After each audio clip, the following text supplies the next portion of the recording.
Засгийн газрын хэрэгжүүлэгч агентлаг шударга өрсөлдөөн хэрэглэгчийн төлөө газрын даргын судал, агентлагийн даргын судал гэхээсээ илүүтэйгээр намын тохиролцооны судал болсон гэж хэлж болно. Анх арчилсан нам сонгууль ялсны дараа Магна нэг хэсэг энэ байгууллагыг толгойлж байсан бол дараах нь Монгол Ардын нам засагт хамтарч Монгол Ардын намын шинжилгээний хорооны дарга аюул сайхан гэх жирхэм энэ судал дээр баггүй хугацаанд суугаад авсан.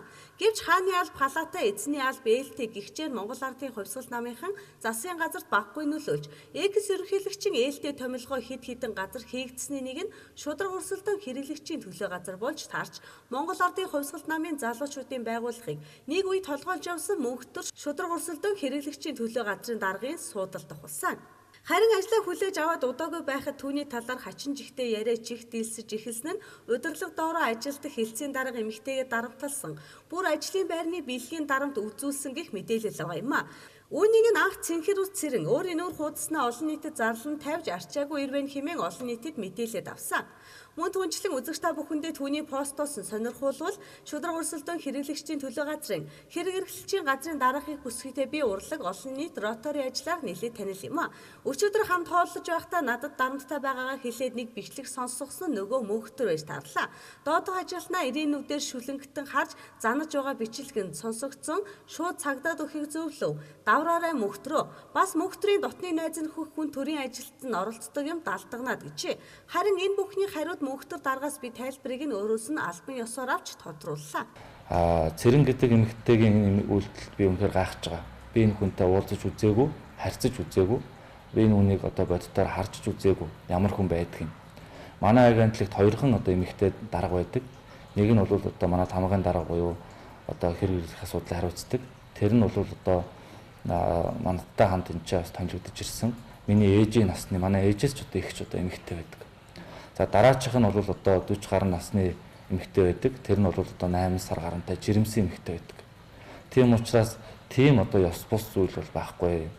Энэ томилогдож ирэхээс өмнө би өмнө бас олон одоо бас байгууллагуудыг удирдах хувьдаа бас одоо хувийн одоо бизнес өдр хийж исэн хүний хувьд хаана хинтээ яаж харьцах уу, ямар хүнийг одоо хүндэтгэх үү гэдгээ би мэднэ. Энэ агентлаг дотор бид нар өнөөдөр ажил чухал байгаа, хэрэглэх чухал байгаа, төрийн ажил чухал байгаа гэдэг ийм өндөр одоо зорилттой шахуу байхад хэн нэгэнтэй тийм хувийн харилцаа, хувийн одоо хандлагаар хэрэлдэж муудалцах зав зай бидэнд өнөөдөр огтхонж байхгүй.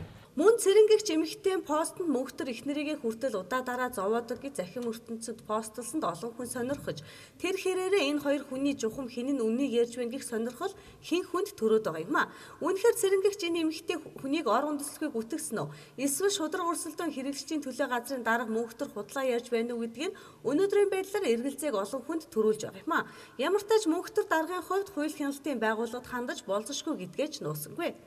Манай байгууллагын хэвийн үйл ажиллагаанд нэр хүндэд энэ үйл явдал бол ноцтой халдсан байлаа. Дээрээс нь зөвхөн одоо манай байгууллага миний нэр хүндэд халдхаас гадна миний гэр бүлд бас хандсан байлаа. Одоо намайг их нэртэйгээ одоо муудалцдаг гэж ах шиг те. Тэгэхээр одоо миний их нэрийг энэ хүн бас танихгүй л дээ. Тэгэхээр одоо манай их нэрийн нэрийг барьж манай гэр бүлийг үүнд одоо оролцуулах нь бол ёс зүйн үед жоохон одоо бүдүүлэг юм болжээ гэж би харж байгаа. Тэр утгаараа манай агентлагийн хуулийн хэлцээ ажилчид үүнтэй холбоотой надад материалуудыг бүрдүүлж эргүү хуулийн 111-ийн дагуу эргүү хэрэг үүсэх нөхцөл болцоо байна гэж бол надад зөвлөсөн. Гэхдээ надад ийм жижиг сажиг одоо эмэгтэйчүүдийн одоо ийм хэрүүлд оролцож түүнд нь хариулт өгж ингэж одоо хувийн асуудалтай үүсгэж явах цаг зав алгаа. Дарамтлуулсан гих ажилтан бүсгийн хувьд ажлаасаа гарсан өргөдлөө цагдаад өгч байгаа гих мэдээлэл захим ертөнцөөр төгж байгаач шударга өрсөлдөөн хэрэглэгчийн төлөө газрынхан нэг ч ажилтан тэр тусмаа эмэгтэй хүн ажлаасаа гараагүй гих тайлбарыг өгч байгаа юм а.